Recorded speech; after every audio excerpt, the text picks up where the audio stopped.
And as I begin the second part of my khutbah, my dear brothers and sisters, I want to share with you another beautiful story. This is the story of a man who was originally Egyptian, but he lives in the beautiful city of Al-Madinah Al-Munawwarah. And he has made Hajj for the last 20 years in a row, every single year. And he was doing an interview recently, and he was asked, you as a janitor, as a poor man, what do you think is the cause that Allah subhanahu wa ta'ala keeps calling you back to His house? So in this interview, the man says, this is purely from the blessings of Allah subhanahu wa ta'ala. And I'm not sure of the exact reason, but I do remember a particular incident in my very first Hajj, that I saved up for the whole entire year before I came for my first Hajj. And I went on this great journey. And as I'm on a bus on my way to Mecca, I see this old woman who is old in age, big in size, struggling to walk with her cane. And you can see that she is in an immense amount of pain. So I thought to myself, what type of individual would I be if I as a young man sat on the bus and this old woman had to walk all the way to Mecca?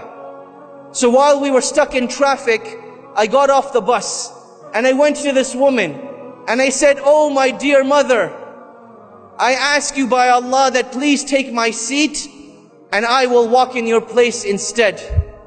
And this woman, she started to cry with tears, thanking Allah that Allah subhanahu wa ta'ala had sent someone that would take her on a bus rather than her having to walk. And as she was getting on the bus, she turns around to that man and she says, oh my dear son, I pray to Allah that Allah subhanahu wa ta'ala never prevents you from making Hajj again.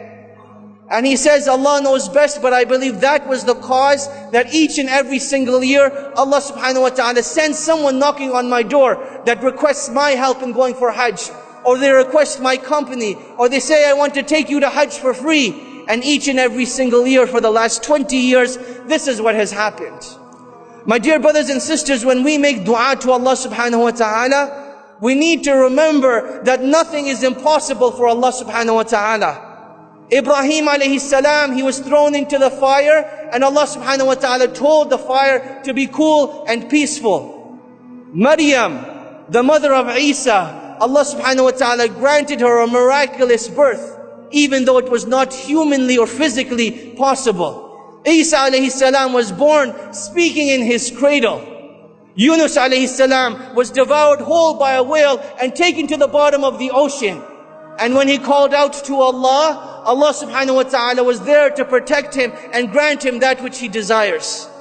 My dear brothers and sisters, that is our relationship with Allah subhanahu wa ta'ala. وَآتَاكُم مِّن كُلِّ مَا سَأَلْتُمُوهُ. That if you were to ask Allah subhanahu wa ta'ala, Allah subhanahu wa ta'ala is shy to turn our hands away empty-handed.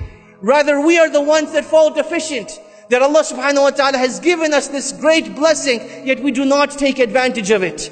My dear brothers and sisters, Allah subhanahu wa ta'ala does not get angry when we keep asking for the things that we want and desire. Allah subhanahu wa ta'ala becomes angry when we don't ask of Him, when we think of ourselves self-sufficient.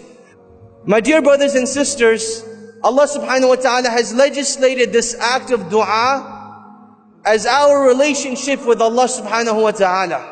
It is our way of conversing with Allah subhanahu wa ta'ala. And that is why it is one of the most beloved acts of worship.